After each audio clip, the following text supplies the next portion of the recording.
Agora, deixa eu ir lá. Pronto. Aí agora eu pego esse link aqui e mando pro povo, né? Foi mesmo que você já tinha mandado, né?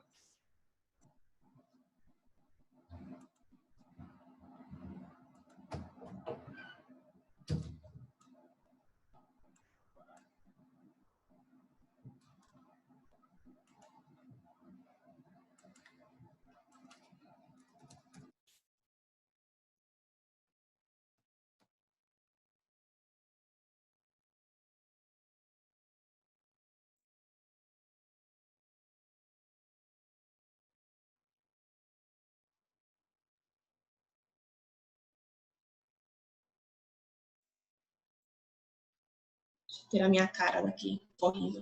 Bom Pronto. dia, pessoal. Bom dia, professor. Estão me ouvindo? Direito. Sim.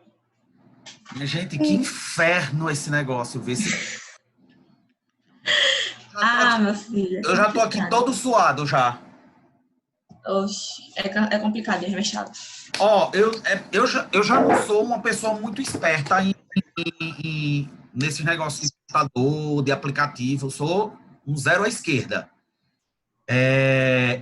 E ainda, eu não sei o que estava acontecendo com o aplicativo, porque eu não consegui apertar arroba. E quando aí eu achei que fosse o meu computador. Eu dei aula ontem, normalmente, ontem à noite.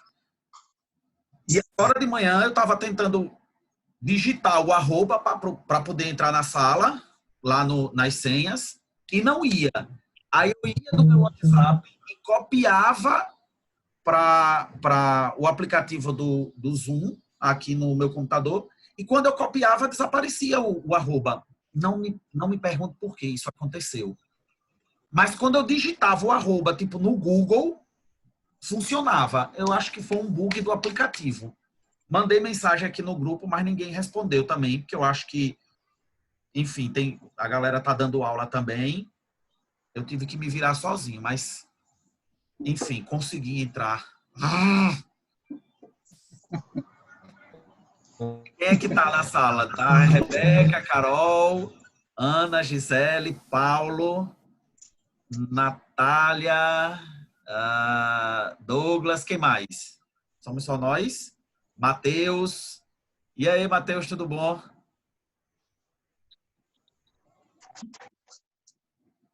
Ô, professor, tudo certinho, né? Tudo certo, tudo jóia. Espero que vocês todos estejam bem. Momentos difíceis esses, né? Que estamos passando nos últimos tempos. Mas vai dar certo, galera. As coisas vão melhorar muito em breve. Espero, né? Espero que a gente ainda se encontre esse semestre. É uma esperança nossa. Mas, enfim, posso começar a aula, começar conteúdo? Para ver se tem mais alguém entrando. Eu vou mandar de novo, porque depois de tanta gente falar lá, ficou lá para trás. Eu mandei o material da aula de hoje, que seria cartas e intimação, certo? Deixa eu só fechar a porta aqui que minha bebê entrou no quarto. Peraí.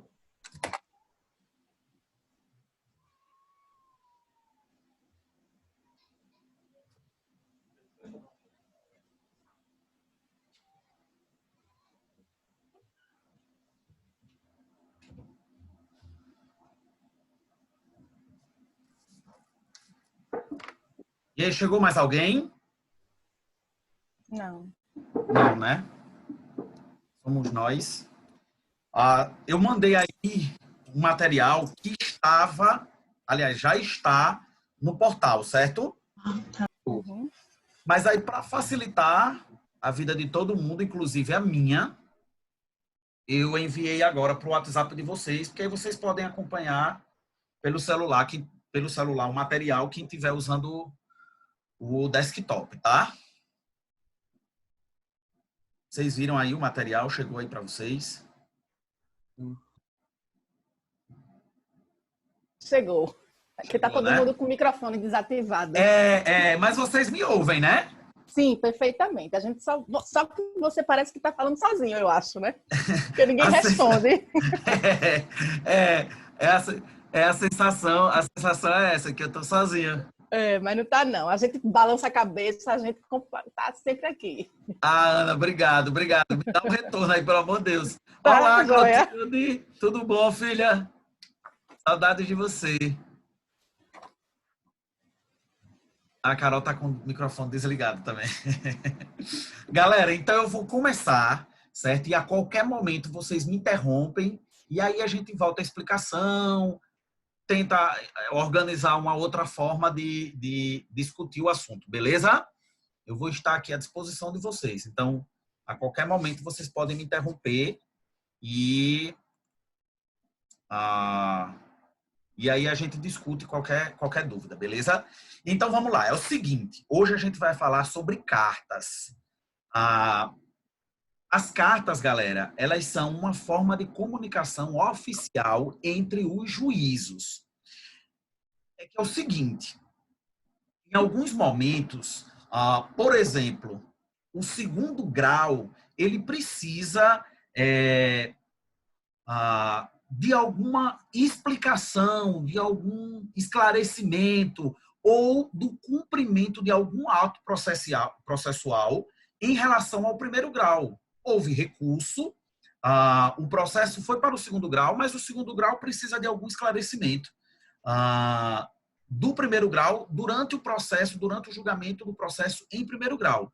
Essa comunicação precisa ser oficial, galera. E essa oficialidade se dá por meio das cartas.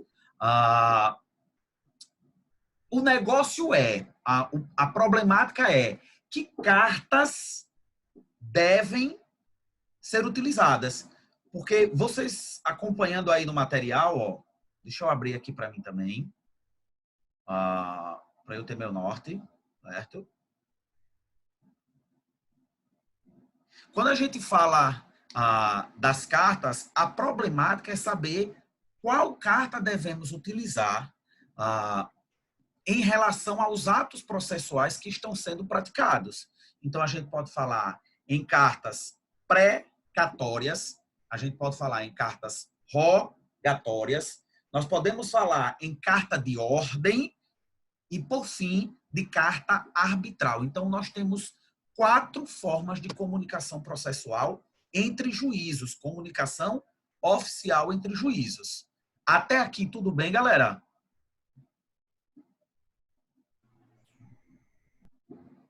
Sim, ok. Ok? Beleza. É preciso que fique claro para vocês que, assim como a gente, no modelo de cartas comum, cartas sociais entre pessoas físicas, nós temos a pessoa que envia a carta e nós temos a pessoa que recebe a carta. O mesmo acontece no Poder Judiciário. Aquele que envia a carta para que seja cumprido algum ato processual, nós chamamos de juízo deprecante. É aquele que envia a comunicação oficial solicitando para que um outro juízo cumpra o ato processual na carta descrito. Bem como o juízo que recebe a carta, nós chamamos de juízo deprecado. É aquele que vai cumprir os atos processuais descritos na comunicação oficial, sem questioná-los, via de regra, né? Sem questioná-los, cumpre o ato processual e devolve a carta ao juízo deprecante com os atos ali descritos.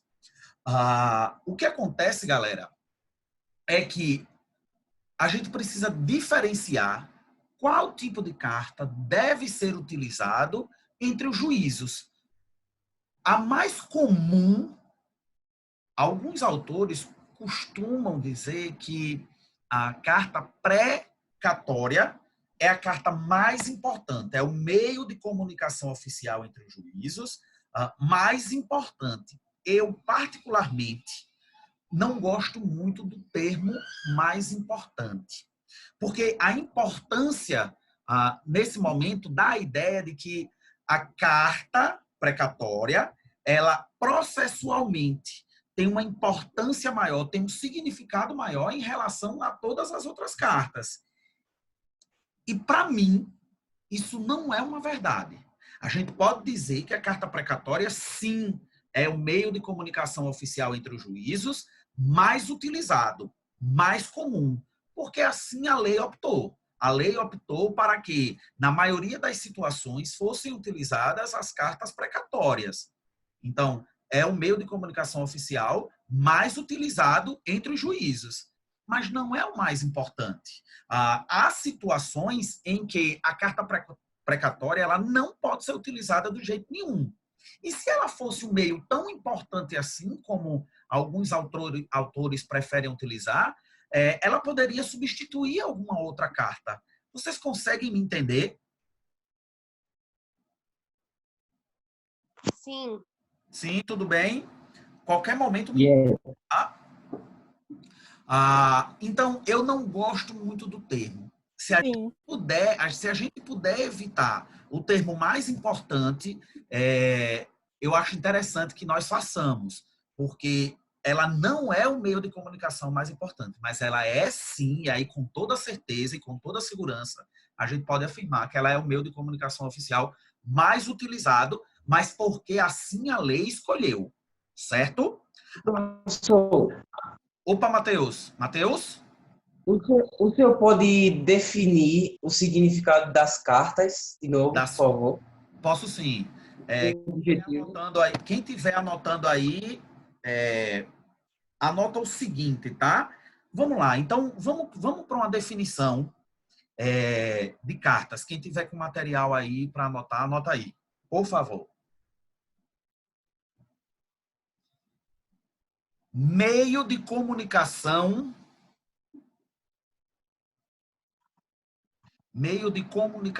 oficial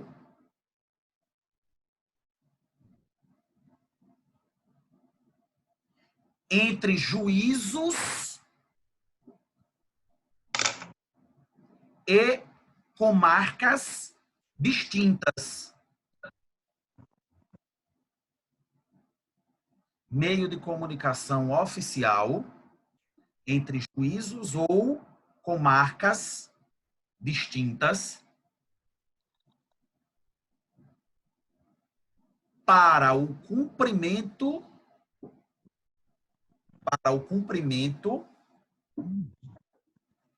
dos atos processuais nelas descritos.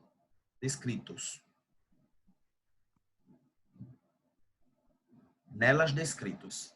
Ponto final. Tranquilo, Matheus?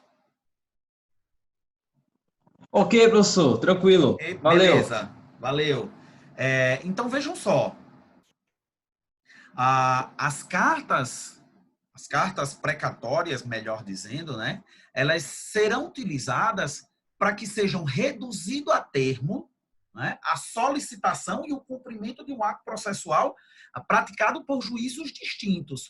O que acontece, galera, é que a gente já havia tido essa discussão em outras aulas. Eu falei para vocês em alguns momentos que o processo civil ele é um processo formal. Lembra que eu acho que foi em atos processuais. Nós falamos sobre o princípio da instrumentalidade das formas. Lembram disso?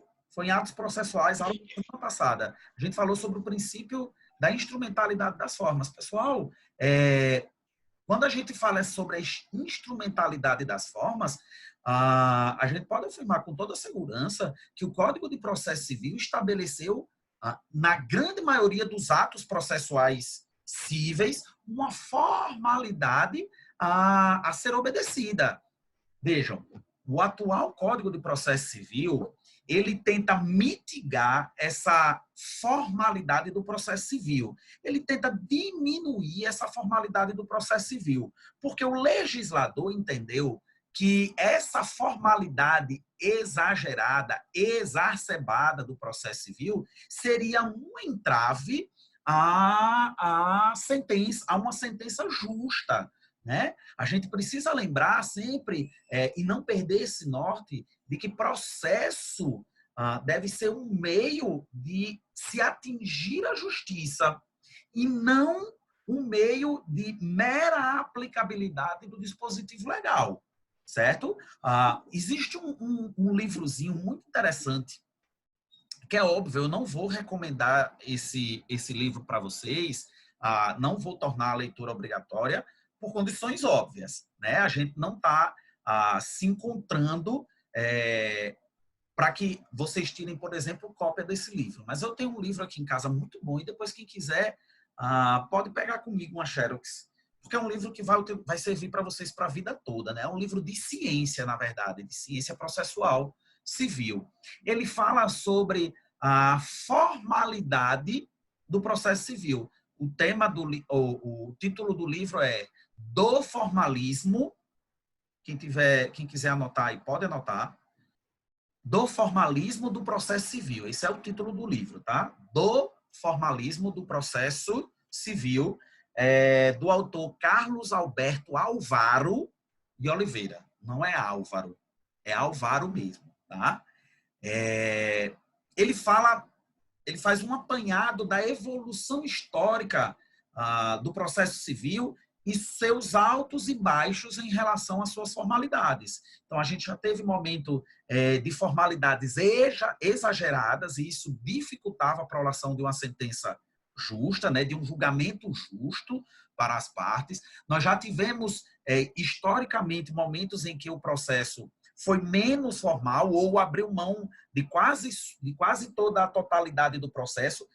Esse momento foi o momento da criação do direito, né? O julgamento era meramente informal, as partes buscavam o rei para que o rei julgassem ali em poucos minutos a lide e a vida entre as partes. Veja, esse também não é o meio ideal de julgamento de processo. A gente nem pode ter um formalismo exagerado, mas a gente também não deve ter... a gente não deve zerar as formalidades do processo, porque a gente precisa ter nos autos as provas trazidas pelas partes, né? O processo precisa ser eventualmente consultado em atos processuais passados. Quando a gente tem recurso, por exemplo, tudo que o segundo e o terceiro graus têm para analisar são as provas trazidas nos autos, né? A gente viu, eu já comentei com vocês, e lá em TGP vocês devem ter visto também, que para que o processo seja julgado, é preciso que seja julgado com tudo aquilo que foi trazido nos autos. Se não consta nos autos, não pode constar da decisão do juiz, né? A gente teria nesse momento aí uma decisão teratológica, uma decisão equivocada, injusta, né? Extra petita, além do que foi pedido, além do que foi trazido nos autos. Certo, galera? Então, as cartas, elas servem para reduzir a termo tudo aquilo que foi praticado enquanto atos processuais no processo que está sendo julgado. Beleza? O que acontece é que as cartas precatórias... pessoal, até aqui tudo bem? Sim. Ana, Matheus, Rebeca, Carol, Tranquilo, professor. Tranquilo? Então, essa é a função das cartas, essa é a importância das cartas, né? Reduzir a termo para o processo, trazer para o processo os atos processuais que precisaram ser praticados em comarcas diferentes, em juízos diferentes, e reduzir a termo aí todos esses atos. Ou, quando os atos não puderam ser praticados por qualquer condição, né, fora dos poderes judiciários, do poder judiciário, isso também precisa ser informado, né? Por que o ato não pode ser praticado? Por que o ato não consta do processo? Esse ato precisa constar. Essa comunicação, ela precisa obrigatoriamente ser oficial. Vocês podem me questionar, né? Mas, professor, por que é que um juiz não pode de forma muito mais rápida, enviar um e-mail, por exemplo. Né? Por que é que um juiz não pode ligar para o outro e dizer, eu estou precisando que um ato processual seja praticado com uma determinada urgência, com alguma urgência? Vejam, a gente sabe que extraoficialmente essas comunicações elas acontecem. Né? Um juiz pode ligar para o outro pedindo uma urgência, alguma urgência na prática de um ato. Agora, vejam, essa comunicação ela não é oficial. Se não é oficial, não pode constar dos autos. Se não consta dos autos, não pode estar presente ali na decisão do magistrado. É claro que um juiz ele pode se comunicar com o outro extraoficialmente. Agora, isso não exclui a obrigatoriedade da comunicação oficial. E essa comunicação oficial se dá por meio das cartas. Beleza? Tranquilo? Beleza. Então, vejam só. Quando a gente fala de cartas precatórias, né? A primeira observação que precisa ser feita é que as cartas precatórias elas só são utilizadas em território brasileiro. Beleza? Então, essa é uma informação de extrema relevância. Logo depois, a gente vai ver que a comunicação pode ser entre juízos nacionais. Então, o Poder Judiciário brasileiro ele pode se comunicar com o Poder Judiciário francês, americano, inglês, italiano, enfim, argentino, chileno, boliviano, venezuelano e assim sucessivamente. É possível que seja feita essa comunicação? Sim. Professor, mas para que essas comunicações acontecem? Para o cumprimento de atos processuais. Na grande maioria das vezes, para a execução de sentença. Essa comunicação, ela se dá por meio de cartas rogatórias. Então, em território nacional, quando um juízo precisa se comunicar com o outro, por exemplo, vocês sabem que nós temos 5 justiças, né? Vocês devem ter visto lá em TGP, quando estudaram organização do judiciário brasileiro, o professor deve ter começado a aula dizendo, olha, o poder judiciário ele é uno e indivisível. Essa afirmação ela precisa de alguns cuidados para ser utilizada. Verdadeiramente, o poder judiciário ele é uno, mas a ideia de unidade do poder judiciário ela se dá porque nós temos uma lei suprema, nós temos uma lei que ela é a base de todo o ordenamento jurídico brasileiro. Na verdade, ela é o norte de todo o ordenamento jurídico brasileiro, né? O ordenamento jurídico brasileiro, ele se curva ao Poder Judiciário. Ou melhor, ele se curva a essa lei, que é a Constituição Federal, a nossa Carta Magna. Por isso, a unidade do Poder Judiciário. No entanto, pessoal, vocês sabem tão bem quanto eu que a gente pode dividir o judiciário entre justiça comum, e essa justiça comum divide-se em justiça comum estadual e justiça comum federal. São as justiças com maior volume de processos, né? Ana deve saber disso mais do que eu. Ana e Carol, porque deve ouvir falar de Clotilde. Clotilde deve comentar isso. A quantidade de processos que abarrota a justiça comum estadual, sem sombra de dúvida nenhuma. Com certeza. A mais utilizada. Mas temos a justiça federal, que é uma justiça mais branda, muito mais organizada, porque ela julga processos específicos, né? Tanto é que a análise da Justiça Federal, a competência da Justiça Federal, a gente encontra na Constituição Federal. Ora, a Constituição Federal tem 200 e poucos artigos, que significa dizer que a organização da Justiça Federal está dentro desses 200 e poucos artigos. Então, a competência da Justiça Federal para julgar processos é uma competência menor, infinitamente menor. Mas a gente ainda pode falar das justiças especializadas. Temos a comum estadual, a comum federal, mas temos as especializadas, que julgam ações especiais, ações específicas. Especializada do trabalho, especializada eleitoral e a especializada militar. Essa, sem sombra de dúvida nenhuma, é a justiça menos utilizada, porque ela julga crimes militares, certo? Praticado e que envolve seus militares. Então, ela é a menos utilizada. Mas percebam que essas justiças, além de se comunicarem verticalmente, então o terceiro grau precisa se comunicar com o primeiro grau, o segundo grau precisa se comunicar com o primeiro grau, essas justiças elas podem se comunicar também horizontalmente. Então, a justiça estadual pode pedir esclarecimentos ou cumprimento de um ato pela Justiça Federal. Na verdade, a situação acontece da forma inversa, né? A federal pedindo a estadual, a Justiça do Trabalho pode pedir o cumprimento de um ato pela Justiça Comum Estadual. Vocês devem ter visto lá em TGP que a Justiça Estadual é uma justiça residual. Vocês lembram desse termo, galera? Justiça estadual é a chamada justiça residual. Falem para mim aí, por favor. Lembrar, eu não lembro não, mas eu imagino o que é isso. Lembrar não lembra não, né, Ana? Mas vamos relembrar então, certo?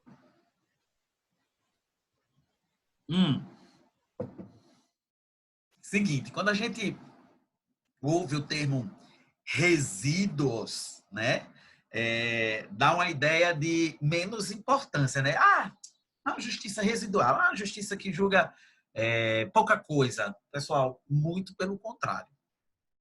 Na organização desse poder judiciário, a gente tem condições específicas para o julgamento de processos de justiças especializadas.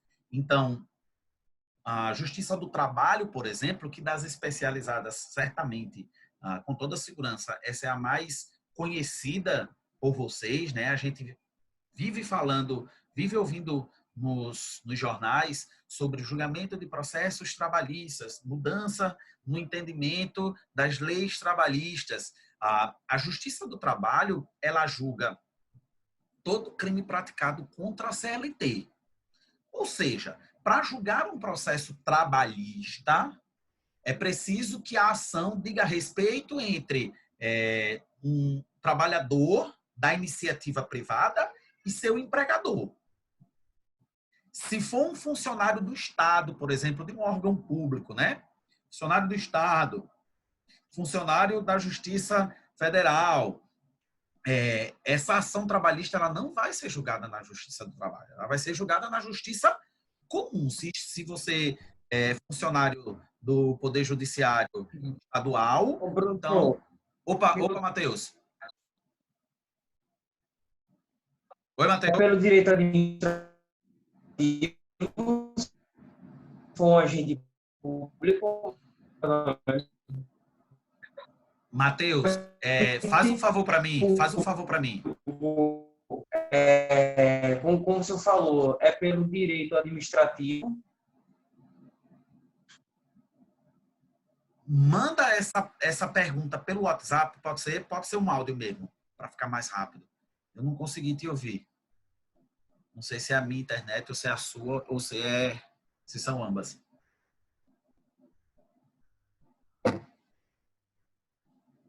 Mandasse?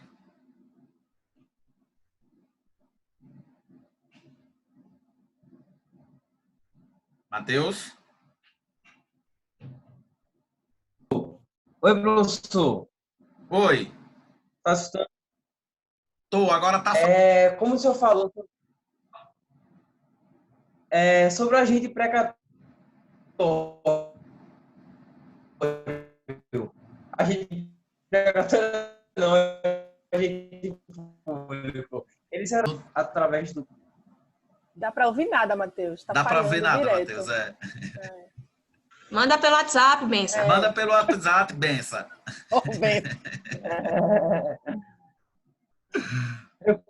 Tranquilo. Tá mandando? Manda logo, que agora Vou mandar. Manda que eu tô curioso. Pode continuar, professor. Depois eu pergunto. Pode continuar. Beleza, tá bom, então. Então, vejam só.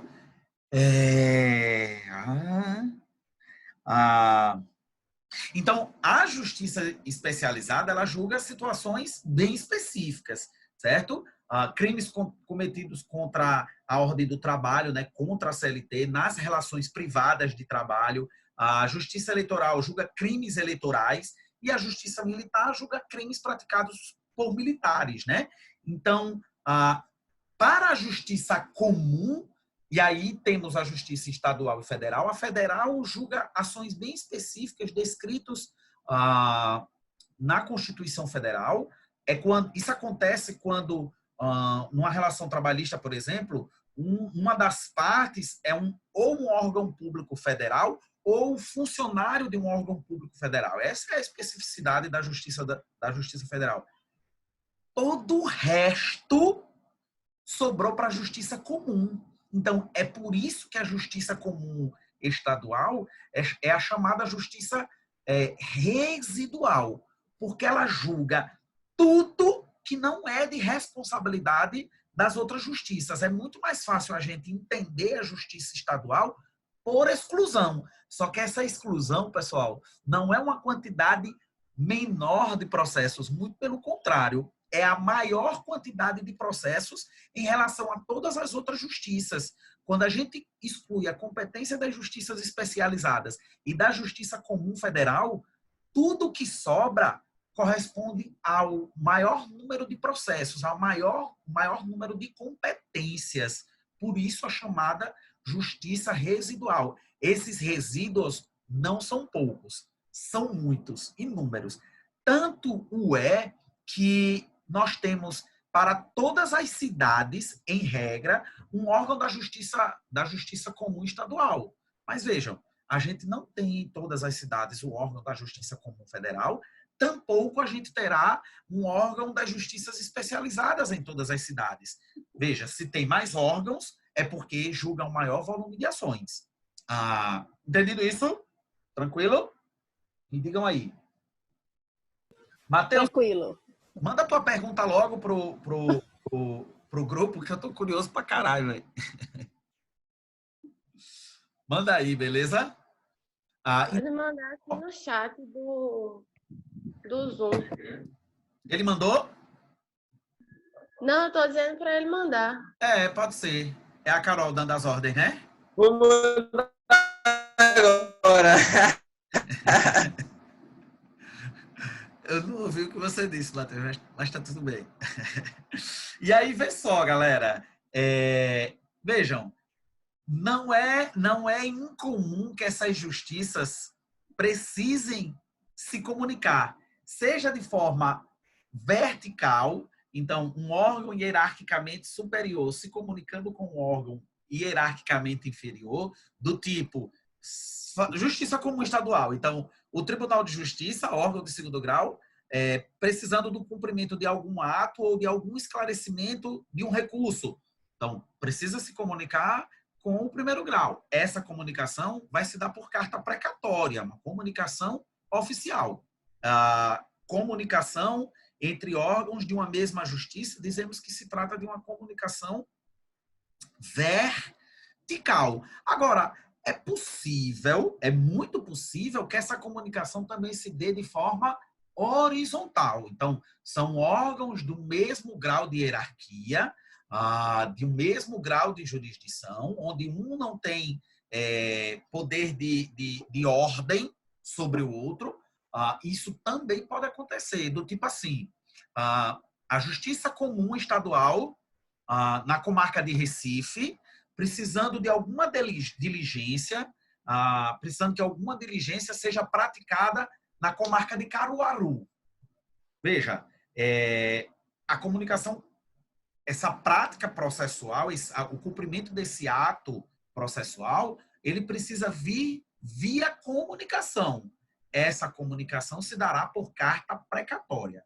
Então, para a gente fechar sobre carta precatória, a carta precatória ela será utilizada sempre que estivermos falando de órgãos de um mesmo grau, com o mesmo grau de jurisdição, dentre todas as justiças, certo? Então, justiça comum estadual, primeiro grau precisando se comunicar com o primeiro grau, carta precatória. Segundo grau com segundo grau, carta precatória. Terceiro grau só existe um. Então, primeiro com primeiro, segundo com segundo, carta precatória de todas as justiças, sem sombra de dúvida nenhuma. Se for uma sessão judiciária, ou seja, uma vara de primeiro grau da Justiça Federal, precisando se comunicar com uma vara de primeiro grau da Justiça Estadual, sem sombra de dúvida nenhuma, mesmo grau de hierarquia, carta precatória. E as cartas precatórias, elas também serão utilizadas quando a gente estiver falando de justiças diferentes, sem que haja graus de hierarquia entre eles. Eu vou dar um exemplinho, eu preciso que depois vocês me digam se entenderam, para a gente poder continuar o discurso, certo? A explicação. Nem toda cidade do interior, pessoal, possui uma vara do trabalho. Vocês imaginem a seguinte situação hipotética. Em Exu, o funcionário da fábrica Dolly, vocês lembram daquela propagandinha dos refrigerantes Dolly? Dolly, Dolly Guaraná, Dolly. Lembra disso? Que passa na Record ou na Rede TV. Sim. É monstruosa aquela propaganda, né? É horrível. Eu acho que ali tem um... Pior é do papai. O do papai é pior, mas tudo bem, continuemos. Do papai é? Quem foi que falou? Foi Ana? Eu, Rebeca. Não ouvi isso não, papai. Você é o amor, é o exemplo da vida. Vige, nunca vi, não. Graças a Deus, nunca vi, não. Aquela O melhor. Não, nunca vi, não, Matheus. A propaganda da Dolly, para mim, ela tem uma linguagem subliminar. Tem alguma coisa do cão, do demônio. Eu não me agrado daquela propaganda, não. Acho ela meio monstruosa, assustadora. Então, imagine que as empresas Dolly, situada em Exu, que fica a muitos quilômetros da capital Recife, onde tem uma justiça do trabalho, demite um funcionário sem justa causa e não paga suas verbas rescisórias. Veja, nós temos duas hipóteses. Ou, em tese, né, nós teríamos duas situações. Ou o funcionário que foi demitido fica sem receber suas verbas rescisórias, não procura o Poder Judiciário e fica no prejuízo, ou ele deveria vir para a capital para ajuizar uma reclamação trabalhista, uma RT, contra a empresa que o demitiu sem justa causa. Veja, nenhuma das situações, pessoal, seria interessante.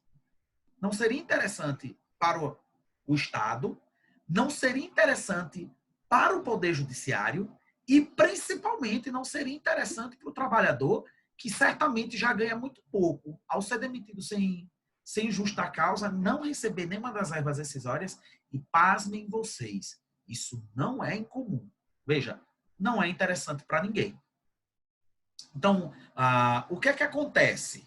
Nesse momento, a Constituição Federal e o Código de Processo Civil, replicando o que é determinado pela Constituição Federal, ele permite que, na localidade onde não houver um órgão da Justiça do Trabalho, em primeiro grau, apenas no primeiro grau, o trabalhador ele pode ajuizar a ação trabalhista, o trabalhador da iniciativa privada, de forma excepcional, pode ajuizar a RT na Justiça Comum Estadual. Se for necessário haver recurso, se ele recorrer ou se a empresa recorrer, esse processo tem que se deslocar para a capital. Vindo para a capital, aí ele volta para a sua justiça de origem. Aí ele vai para o segundo grau da Justiça do Trabalho. Chegando no segundo grau da Justiça do Trabalho, se o juiz trabalhista precisar questionar a prática de algum ato ou algum esclarecimento do julgamento daquele processo em primeiro grau, essa comunicação ela se dará por carta, porque é uma comunicação oficial. E a carta utilizada será a carta precatória, porque é a comunicação entre justiças, independente de grau de hierarquia entre os órgãos se dará sempre por carta precatória. Então, a gente pode afirmar com toda segurança, sem medo de errar, a carta precatória ela é a mais comum, ela é a mais utilizada, porque ela é utilizada entre órgãos da mesma justiça, de mesma hierarquia, então primeiro grau com primeiro grau, segundo grau com segundo grau, e ela é utilizada também entre justiças diferentes, seja para o cumprimento de um ato processual e seja para o esclarecimento do processo em primeiro grau, como acontece na Justiça do Trabalho, em relação à Justiça Comum Estadual. Isso é perfeitamente praticado por cartas precatórias. Galera, eu preciso que vocês me digam se até aqui está tudo bem. E quem tiver algum questionamento pode fazer agora para a gente poder mudar para a carta rogatória, beleza? Eu vou ler aqui a pergunta de Matheus. Só essa parte da carta precatória ser mais utilizada. Sim. O senhor pode repetir? Posso sim. Foi Carol? Foi. Então, Carol, ela é a mais utilizada porque ela serve para comunicação entre órgãos de mesma instância, de mesmo grau de hierarquia. Então, quando não há hierarquia entre os órgãos, que significa dizer, primeira instância da Justiça Estadual de Pernambuco, na comarca de Recife. Então, quando a comarca de Recife precisa que algum ato processual, por exemplo, a citação de alguém que reside em Caruaru. Então, esse ato processual precisa ser praticado pela Justiça de Caruaru. Primeiro grau, não há hierarquia. Se não há hierarquia, carta precatória, de mesma justiça. Agora, quando vai de uma justiça para outra, por exemplo, Justiça do Trabalho para a Justiça estadual, independente da diferença entre graus de jurisdição, mesmo que seja o segundo grau precisando se comunicar com o primeiro grau, o terceiro grau precisando se comunicar com o segundo grau, quando se trata de justiças diferentes, aí não importa os graus de jurisdição, a comunicação será sempre precatória. Então, por carta precatória. Isso se dá porque a carta precatória ela serve tanto para órgãos de uma mesma justiça com o mesmo grau de jurisdição ou de justiças diferentes, ainda que de graus de jurisdição diferentes. Por isso que ela é a mais utilizada. Deu para entender, Carol? Deu, obrigada. Ficou tranquilo? Por nada. Tranquilo. Beleza. Matheus perguntou aqui, quando o agente público for julgado, ele será pelo direito administrativo na Justiça Comum Estadual? Sim. Matheus, sim. Quando o agente público for julgado, será na Justiça Comum Estadual. Agora depende de que agente público, certo? Se for um agente público municipal ou estadual, na Justiça Comum Estadual. Se for um agente público federal, na Justiça Federal. Deu para entender, Matheus? Eu preciso que você me diga aqui, Carol, ok, ou não entendi. Se for um agente público municipal ou estadual, será julgado na Justiça Estadual. Se for um agente federal, na Justiça Federal. Beleza. Tem mais um detalhe. Se for agente público, por exemplo, prefeito das capitais, de todos os estados da federação, todos os prefeitos das capitais, eles têm um foro ainda mais privilegiado. Então, digamos que... Como é o nome do prefeito aqui de Recife, minha gente? Pelo amor de Deus. Geraldo Júlio. Geraldo Júlio. Se ele praticar um crime de responsabilidade fiscal, por ele ser prefeito da capital, ele tem um foro privilegiado ainda maior. Então, esse processo será proposto diretamente no Tribunal de Justiça. Será o Tribunal de Justiça como foro privilegiado, mas aí é o Tribunal de Justiça fazendo o papel do juízo de primeiro grau. Certo, Matheus? Certo, professor.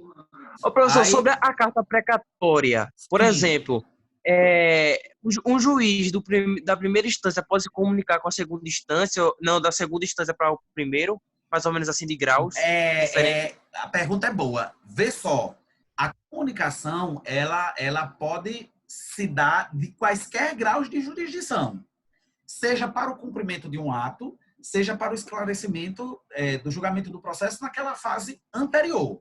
Agora, essa comunicação, ela sempre vem de cima para baixo, certo, Matheus? Certo, professor. Tranquilo. Ela não acontece da forma inversa. Pelo menos, isso é muito difícil, não é que não pode, mas é muito difícil de acontecer. Porque, veja, o processo, quando está no segundo grau, significa dizer que ele passou pelo primeiro grau já, em tese, na grande maioria das vezes, certo? A não ser que se trate de foro privilegiado. Entendi, professor. Tranquilo. Mas quando o processo está no segundo grau, veja, ou melhor, o primeiro grau não pode pedir esclarecimentos para o segundo grau, já que se o processo está no primeiro grau, ele ainda não subiu para o segundo grau. Ele ainda não foi para o segundo grau. Então, geralmente, essa comunicação ela se dá de cima para baixo ou de forma horizontal, de mesmos graus de jurisdição. De baixo para cima é muito raro acontecer.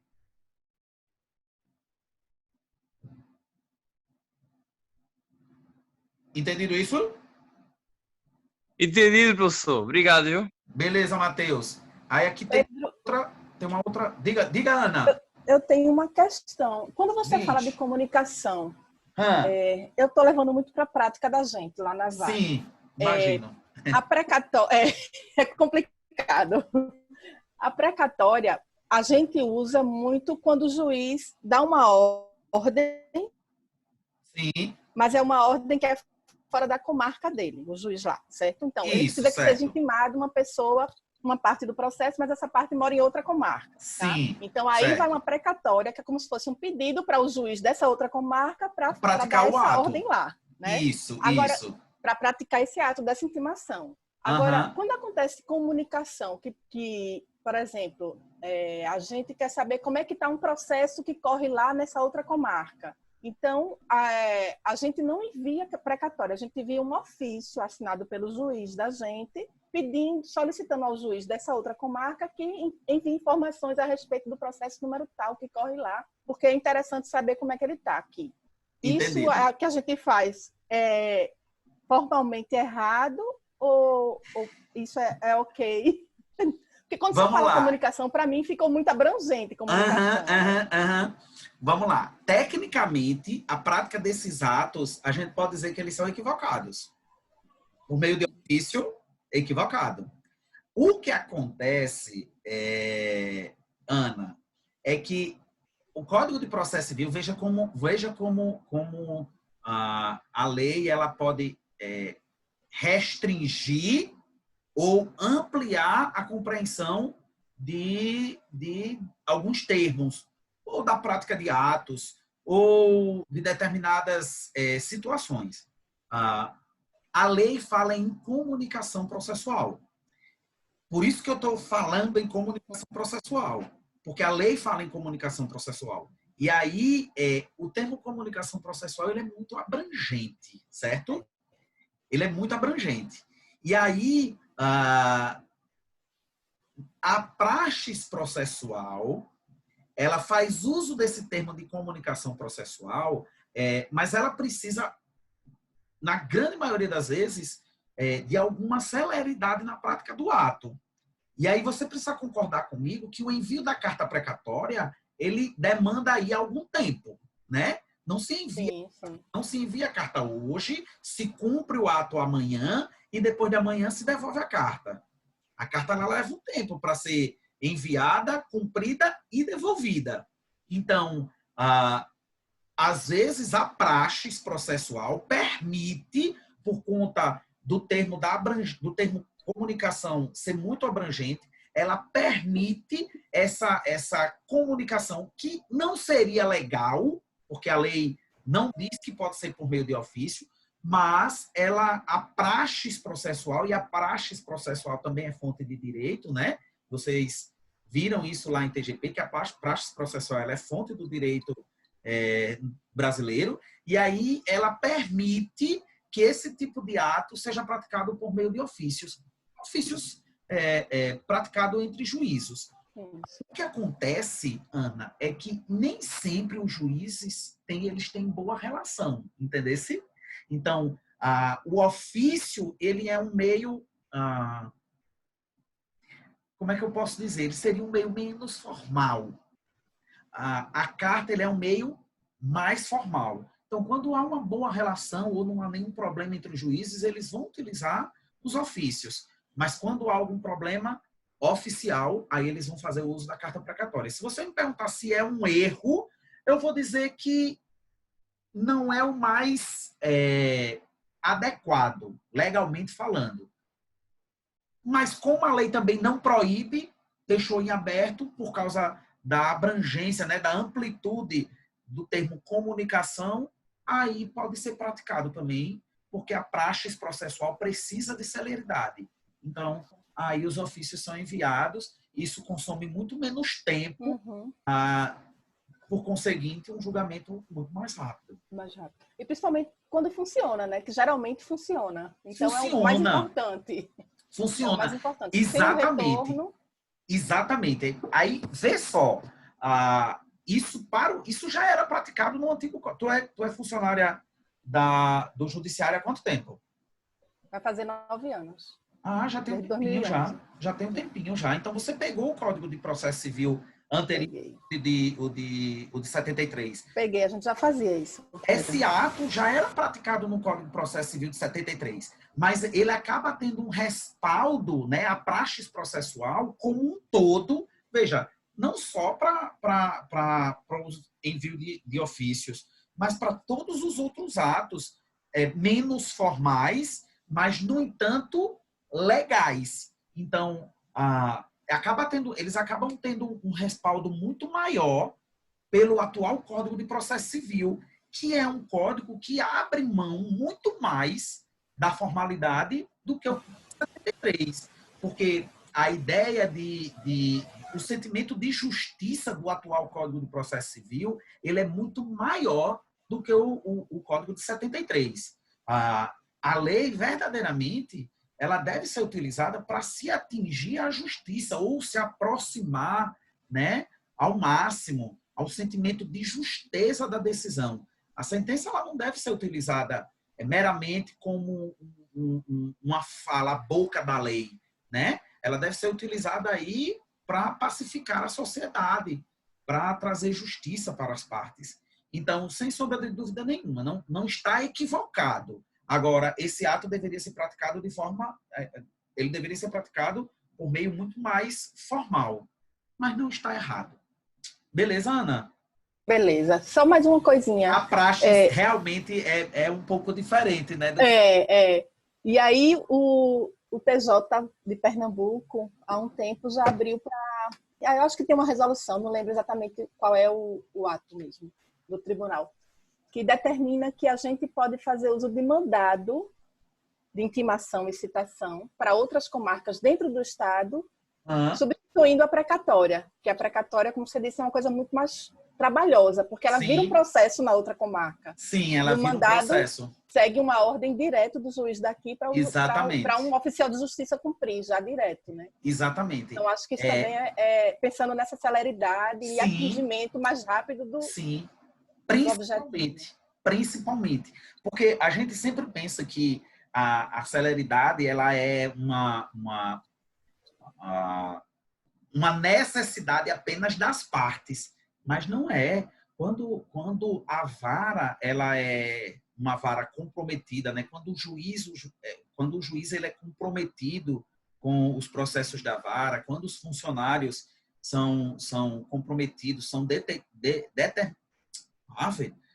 eles são comprometidos e dedicados ao seu trabalho, à vara, veja, quando um processo se arrasta por muito tempo, isso prejudica os funcionários, prejudica o juiz está ali aguardando para ser promovido. Então, ele precisa, e o CNJ está ali fiscalizando o trabalho dele. Então, ele quer que o julgamento seja mais rápido, que seja rápido, que atinja o seu objetivo, né, que é a justiça. E, às vezes, principalmente, quando sai de uma vara competente para uma vara lenta, veja, aí acabou com todo o trabalho bem feito pela vara que tem um trabalho mais assíduo, né? Mais rápido, mais célere. Entendesse? Então, a gente acaba encontrando outros meios que não são descritos pela lei, mas não são proibidos. Se não são proibidos, podem ser praticados, né? Beleza. Beleza, Ana? Deu para entender? Beleza. Tranquilo? Deu tranquilo. Ó, tem aqui mais uma outra pergunta, acho que é de Carol. Não, pergunta de Matheus. Quando o agente público for julgado? Ah, não, foi 2 vezes. Pelo direito administrativo na justiça comum. Ah, veio 3 vezes, Matheus. Beleza, respondemos já, né? Agora, pessoal, vamos falar sobre cartas rogatórias. Veja, estas a gente não tem nenhuma preocupação em discuti-las, porque ela tem um cabimento muito específico. Para que serve a carta rogatória? Comunicação entre poderes judiciários de países diferentes. Então, sempre que o Poder Judiciário brasileiro, por exemplo, precisasse comunicar com o Poder Judiciário francês, americano, inglês, holandês, húngaro, enfim, essa comunicação ela vai se dar por carta rogatória. A carta rogatória ela só é utilizada entre países, quando um país precisa do cumprimento de um ato processual por outro país. Porque, veja, o Brasil ele não tem competência, ele é completamente incompetente para executar a sua decisão em território estrangeiro, em território francês, por exemplo. Veja, o Brasil pode condenar. Imagine a seguinte situação. Um francês foi casado com uma brasileira. Tiveram 2 filhos. Depois se separaram e o francês voltou para a França. Veja, vocês concordam comigo que esse francês ele tem que pagar a pensão dos filhos? Sim? Sim, claro. Sim, claro. O que acontece é que se propuser a ação judicial, né? Aqui no Brasil, e o Brasil, ao final, condená-la ao pagamento da prestação alimentícia, veja, o Brasil é absolutamente incompetente para executar essa decisão em território francês. Porque o Brasil ele não tem competência em território francês. A sua competência ela se limita aos seus limites territoriais. O que acontece é que os países eles podem ter entre si como é que eles chamam? É o princípio da reciprocidade, que significa dizer, o Brasil pede para que a França execute uma decisão prolatada aqui pelo judiciário brasileiro lá no território francês. E o inverso também sendo uma verdade. A França prolata a decisão pelo judiciário francês, mas pede para que o Brasil cumpra a decisão em território brasileiro. Princípio da reciprocidade. Você faz o meu aí, que eu faço o seu aqui. Entendesse? Esse princípio da reciprocidade, pessoal, é quase que uma unanimidade entre os países do ocidente do globo. Então, entre os países ocidentais, quase que entre todos os países, há esse princípio da reciprocidade. Então, entre o Brasil e a Argentina, entre o Brasil e todos os países da América do Sul, há esse princípio da reciprocidade. Há o princípio da reciprocidade entre os países da América do Sul, da América Central e da América do Norte, junto com os países da Europa. Isso é uma prática processual formalizada por meio do princípio da reciprocidade. Se você me perguntar se todos os atos processuais determinados, né, ou se todas as execuções de sentença proferidas por um Estado serão praticados e executados por um outro Estado-nação, veja, aí a gente precisa ter cuidado. Apesar de haver esse princípio da reciprocidade, a reciprocidade ela não pode ferir o direito interno. Vocês vão analisar melhor as cartas rogatórias quando vocês estiverem pagando, acho que lá no 5º ou 6º período, direito internacional privado, porque vocês vão analisar execução de sentença estrangeira. Vocês vão aprofundar muito mais nesse tema, porque ele, além de ser um tema de direito internacional privado, ele é um tema de direito constitucional. Então, quando a gente estiver analisando melhor a Constituição Federal, vocês vão discutir sobre a execução de sentença estrangeira. Por hora, eu só preciso que vocês entendam que a carta rogatória ela se dá entre nacionalidades, né, entre judiciários de nacionalidades distintas. Agora, a gente precisa ter cuidado quando a gente diz que todos os atos serão executados. Isso não é uma verdade, porque o direito interno, o direito de cada país, os países, os estados, eles são soberanos para estipular o que faz parte de seu ordenamento jurídico e o que não faz parte. Então, sempre que uma decisão prolatada, proferida por um país que tenha que ser executada em outro país, se a decisão proferida pelo país solicitar algo que seja ilegal no outro país, mesmo havendo o princípio da reciprocidade entre eles, o país pode se recusar a executar essa decisão, e isso não causa nenhum incidente diplomático entre os países, certo? Por exemplo, a França determina, é só um exemplo, tá, pessoal? Determina a prisão por vários anos de um devedor de pensão alimentícia aqui no Brasil. Brasileiro que foi casado com uma francesa, agora o exemplo é inverso, o brasileiro foi casado com uma francesa, foi condenado pela justiça francesa a pagar a pensão alimentícia, mas ele agora, o brasileiro, está em território nacional. Veja, se a França condená-lo à prisão por dívida de pensão alimentícia, a 5 anos de reclusão, o Brasil não pode executar essa decisão. O Brasil não pode executar essa decisão porque o Brasil é signatário do Pacto São José da Costa Rica, que diz que não pode haver a prisão do depositário infiel, mesmo que de pensão alimentícia, por mais de 90 dias. Entendeu? Então, se é ilegal aqui no Brasil, o Brasil pode se recusar ao cumprimento, à execução dessa decisão, dessa sentença, e isso não provoca nenhum mal-estar diplomático entre os países, porque cada um é soberano para estipular o seu direito, né? O seu direito interno. E se não é permitido no direito interno, isso não pode causar nenhum problema entre os países.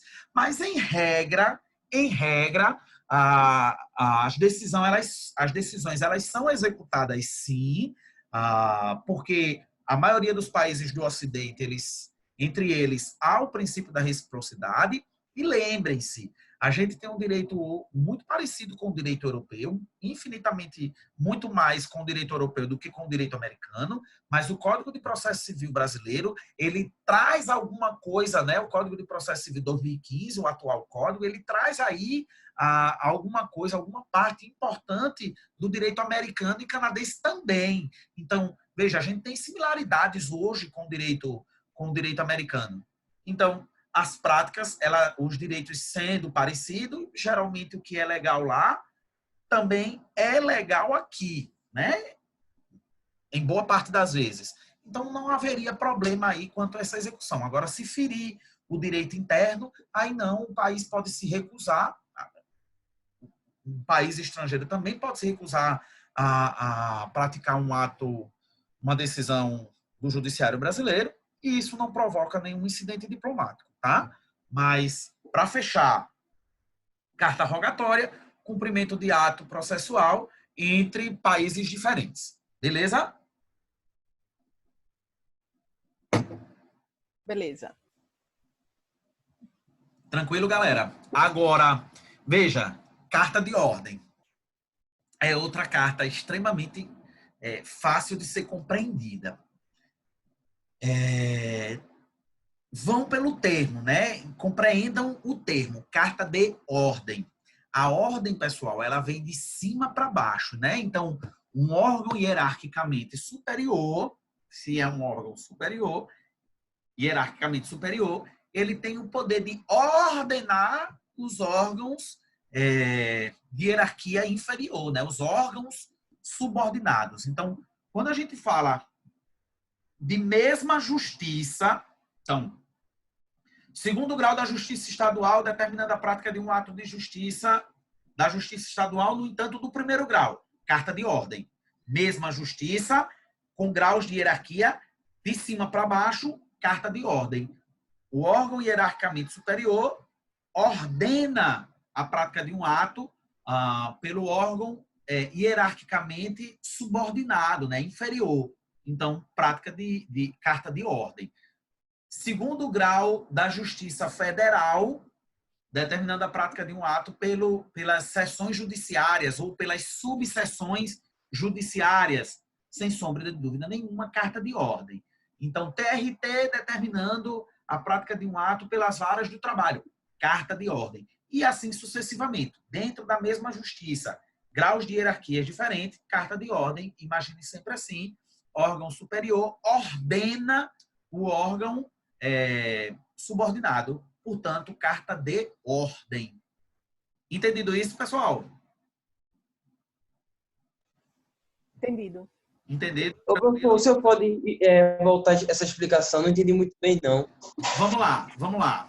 A gente viu que a carta precatória, ela serve para quando se trata de uma justiça específica, né? A mesma justiça, só que órgãos hierarquicamente iguais. Então, imagine a justiça estadual, né, de Pernambuco, comarca de Recife, determinando a prática de um ato pela justiça estadual de Caruaru, estadual de Pernambuco, comarca de Caruaru. Veja, primeiro grau com primeiro grau de uma mesma justiça, mas graus de jurisdição iguais, carta precatória, mesmo grau de jurisdição. Agora, mesma justiça, graus de jurisdição diferentes, a carta tem que ser de ordem, porque quando o órgão hierarquicamente superior precisa que um órgão subordinado pratique um ato processual, veja, ele não envia carta precatória. O ato processual, determinado por um órgão hierarquicamente superior, ele é ordenado para que o seu inferior, o seu subordinado, pratique o ato. Então, carta de ordem. Mesma justiça, jurisdição diferente, hierarquias diferentes, carta de ordem. Mesma justiça, mesma jurisdição, carta precatória. Deu para entender, Matheus? Deu, professor, deu, tranquilo. Ficou tranquilo agora? Beleza? Beleza.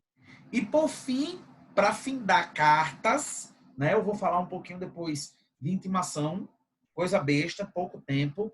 Para findar, pessoal, para findar cartas, a gente vai falar sobre carta arbitral.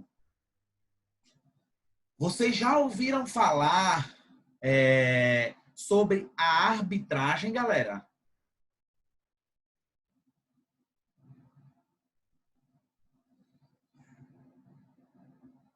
Pessoal? Arbitragem? Ouviram falar? Não. Já. Eu não. Eu não. Rebeca não, Matheus não. Carol, só Ana, né? Eu não, professor. Boa, beleza. Então eu vou fazer um apanhadozinho rapidinho para vocês, só para vocês se situarem do que é arbitragem, certo? O atual Código de Processo, na verdade, a arbitragem ela já existe no nosso ordenamento jurídico, salvo engano, desde 2006.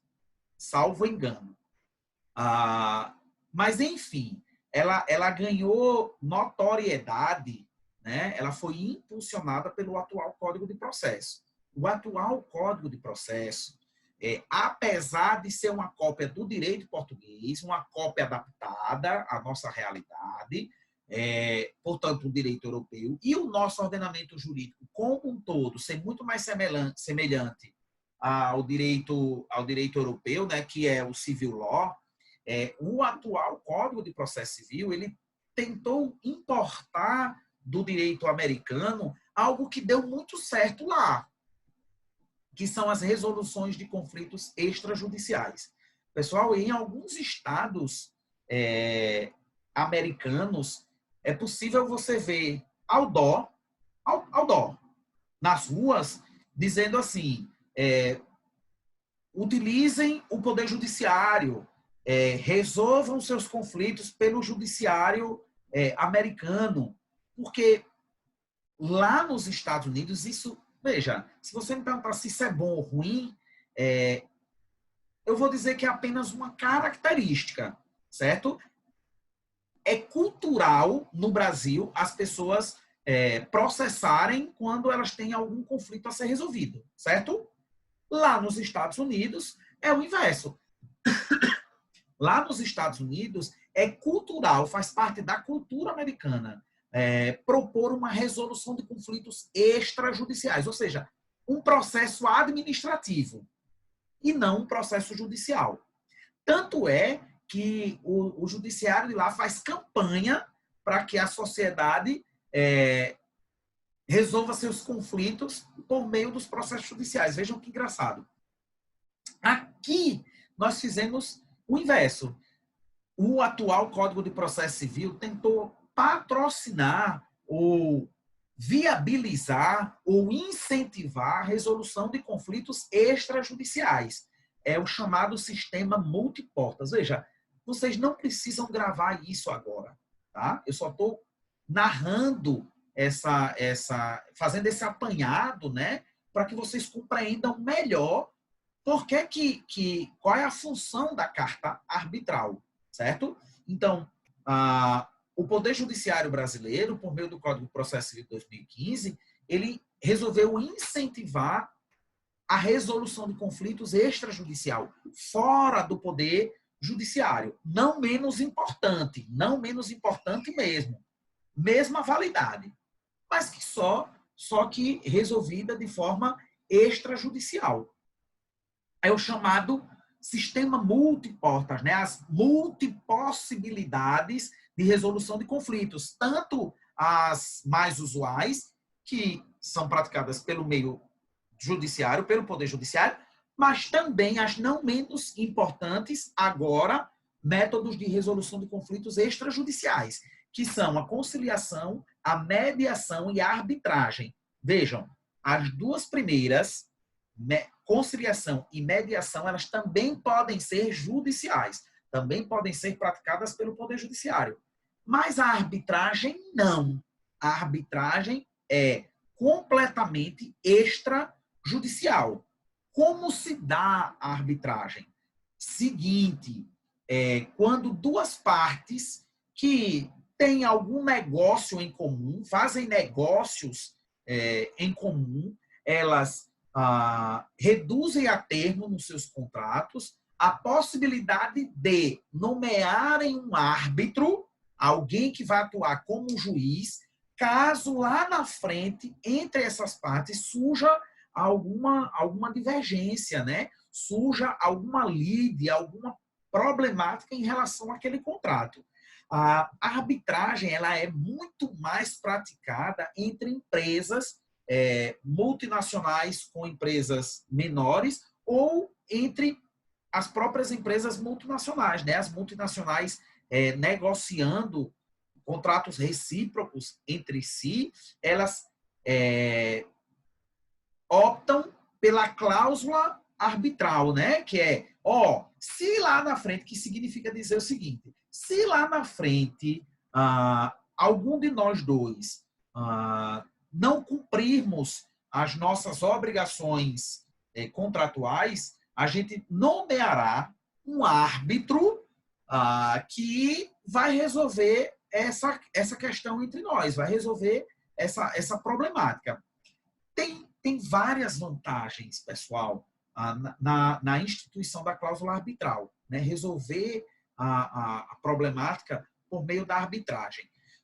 Primeiro, árbitro, quando está julgando o processo, ele é juiz de fato e de direito, certo? Com poder de decisão. Ele não tem poder de execução, nem de coerção, mas ele tem poder de decisão. A decisão proferida pelo árbitro, ela transita em julgado desde já, que significa dizer não pode ser motivo de recurso. Segundo, processo arbitral, em regra, é o que a lei diz, ele deve durar no máximo 6 meses. É claro que em algumas situações a lei permite que as partes acordem entre si e o árbitro leve um pouco mais de tempo para julgar o processo. Mas, em regra, ele tem no máximo 6 meses para prolatar a sentença arbitral. E mais, o que significa dizer, perdão, que o processo vai ser muito mais célere, né? Se leva 6 meses, veja, nenhum processo leva 6 meses para ser julgado no Poder Judiciário. Então, a arbitragem ela tem várias vantagens e é muito mais praticado entre empresas, porque na esfera empresarial, pessoal, a reputação das empresas, elas têm uma importância enorme. É como a nossa reputação. Veja, qual é o documento mais importante que nós temos? Nosso CPF, né?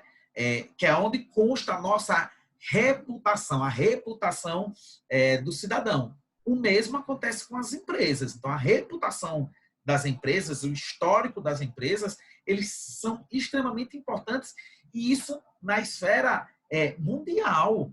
Só não estou falando de ordenamento jurídico em território brasileiro, não. Eu estou falando na esfera mundial, né, em mundo globalizado. Então, não se concebe que uma empresa não cumpra a decisão prolatada pelo árbitro. O árbitro, ele não pode... vocês lembram que eu disse que ele não tem poder de coerção, ou seja, por exemplo, arrestar bens, sequestrar bens, não tem poder de execução, penhorar bens. Isso só quem pode fazer é o juiz togado, certo? Ele não tem poder de execução, mas não tem poder de coerção. No entanto, pessoal, a sua decisão ela transita em julgado desde já. Então, o árbitro, quando ele profere sentença arbitral, se a empresa não cumprir sua decisão, primeiro, isso vai colocá-la numa situação extremamente vergonhosa e indelicada diante de todas as outras empresas da esfera mundial com quem ela poderia ou tem algum negócio em andamento. Isso queima a reputação da empresa. E, segundo, o árbitro ele não tem poder de execução nem de coerção, mas ele pode enviar para o juiz togado carta arbitral, pedindo para que o juiz togado, aí sim, ele, tendo poder de coerção e poder de execução, ele bloqueie bens, arreste ou sequestre bens e depois penhorá-los para saldar a dívida. Então, veja, é muito mais sábio, muito mais inteligente por parte das empresas cumprir a decisão arbitral. Essa decisão proferida pelo árbitro, ela será cumprida pelo juiz togado, se for o caso, né? Quando do envio de carta arbitral, pedindo a sua execução, ela será cumprida sem que o juiz togado possa questionar o teor da decisão. O juiz togado, ele pode até não concordar com a decisão que foi proferida. No entanto, ele é obrigado a executar a decisão. Ele não tem jurisdição sobre a decisão proferida pelo árbitro, a não ser que ele perceba que na decisão consta alguma ilegalidade. Ou, diante da alegação da parte vencedora, que houve aí, ou da parte perdedora, no caso, que houve um conluio, né, uma tentativa de fraudar a lei feita pelo vencedor da ação arbitral e do árbitro. Então, aí sim será proferida, ou melhor, será proposta uma ação rescisória na tentativa de rescindir a decisão. Isso não é o mais comum. O mais comum é que, Quando a parte sucumbente não cumpre a sentença arbitral, o árbitro envia para o juiz togado carta arbitral, determinando a execução por parte do juiz togado do teor da sentença arbitral. Então, juiz arbitral se comunicando com judiciário, essa comunicação se dá por carta arbitral. Até aqui, pessoal, tranquilo? Tudo bem? Falei? Tranquilo. Só uma Falei que curiosidade. só a porra agora. Quem pode ser árbitro? Quem pode ser árbitro? Boa pergunta. Excelente pergunta, Ana. Eu devia ter dito, mas falei tanto que perdi até o fôlego. Vê, árbitro pode ser qualquer especialista da matéria. Então, o processo arbitral ele é muito mais praticado na esfera empresarial, por causa da justificativa que eu tinha falado para vocês anteriormente. Veja, não se concebe no mundo empresarial que uma empresa não cumpra uma decisão arbitral, porque isso vai ferir aí a sua reputação, vai interferir na sua reputação de forma muito negativa. Outras empresas não vão querer negociar com essa empresa que não cumpriu. Então, a arbitragem ela é muito mais praticada na esfera empresarial. Mas nada obsta que pessoas físicas façam uso também da arbitragem, desde que se trate de matéria civil. Lembrem-se que a gente está falando de processo civil, direito material civil. Então, não se usa os métodos de resolução de conflitos extrajudiciais para processos crimes. Eles só são utilizados para processos cíveis. Então, por exemplo, o cliente de um dentista não concorda com algum procedimento odontológico feito por seu odontólogo, e aí ambos resolvem buscar um árbitro para dirimir ali aquela lide. É possível? Perfeitamente possível. A exigência é que o árbitro seja um profundo conhecedor da matéria que vai ser julgada, certo? Veja, quando se trata de um profissional, de profissionais, né, ou de matéria que não diz respeito ao judiciário, o árbitro ele pode ser um dentista, um médico, um engenheiro civil, um engenheiro químico, ele pode ser um psicólogo, enfim, qualquer especialista na matéria. No entanto, a lei sugere, ela não determina, ela apenas sugere que um profissional do direito esteja presente no julgamento, durante o julgamento, para que as observações legais, né, para que o direito ele seja obedecido pelo árbitro. Mas, veja, não é uma obrigatoriedade. A gente pode dizer que qualquer especialista na matéria pode ser árbitro, menos juiz. Juiz togado não pode atuar como árbitro, mas todos os outros profissionais podem atuar como árbitro, sim.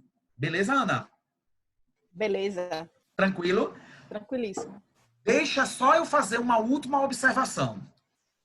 Quando as comarcas são muito próximas, muito coladinhas uma na outra, a lei ela permite que as comarcas elas abram mão das cartas precatórias ou de ordem e permitem que um oficial de justiça adentre na outra comarca, pratique o ato processual e devolva. Porque é muito mais simples, e a gente viu isso, que a própria Ana falou que a vara onde ela trabalha envia ofícios, porque a carta ela é muito formal, né? Ela traz lentidão para o processo.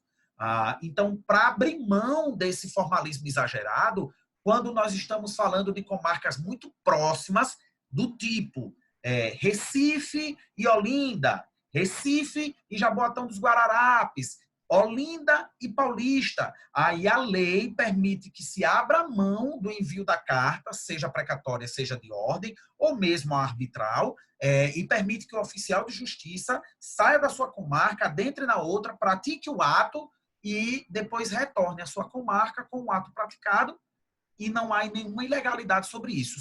Chamamos essas comarcas muito próximas, pessoal, de comarcas contíguas, né? São comarcas que são continuidades uma da outra. Continuidade uma da outra.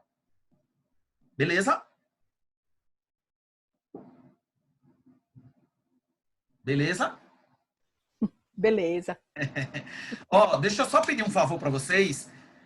5 segundinhos para ir comprar, olha, para eu pegar água, que a minha garganta tá seca. Eu tô no ar-condicionado falando que só a bexiga. E ó, acabou minha água. Pode ser? Vai lá. Eu vou e volto. Aí, viu? Não saia daí, não.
Nem vi.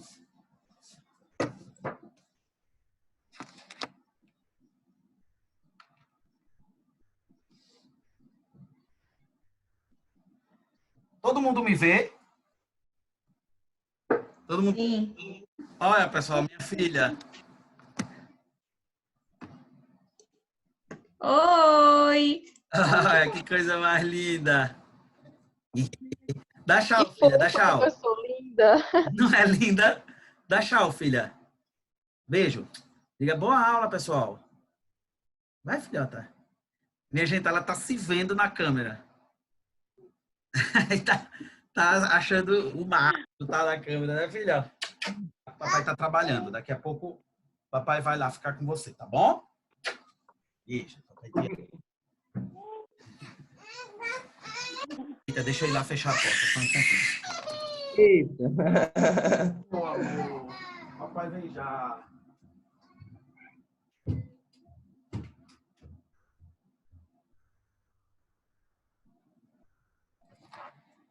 Menina, ela tá adorando essa quarentena, vice. Imagino. A gente tá em casa, né? Não saímos de casa, nem eu, nem Daniel. E ele dá um plantão dia de quarta-feira à tarde. Mas ele é oftalmo, então ele não tá nessa linha de frente da Covid, graças a Deus. E aí a gente dispensou as 2 meninas que trabalham aqui em casa, né? A babá e uma outra funcionária que organiza a casa. Então estamos só nós 3 esse tempo todo. E aí a Aurora acorda com a gente, dorme com a gente na mesma cama, nós 3 o tempo todo colado. Ela tá amando isso, né? Porque Ela não vai querer que isso acabe nunca. menina nunca, Quando acabar, nunca. coitada. Vai sofrer, vai sofrer. Vai. Ela já era muito apegada comigo, porque eu passo mais tempo com ela. Mas agora, veja, eu nem saio de casa. Antes eu saía todas as manhãs, saía de casa. Agora, ó, não tem mais isso. É de manhã, tarde, de noite. Ainda dorme com a gente na cama. Minha cama, para vocês terem ideia, olha como tá. Uma bagunça, uma bagunça.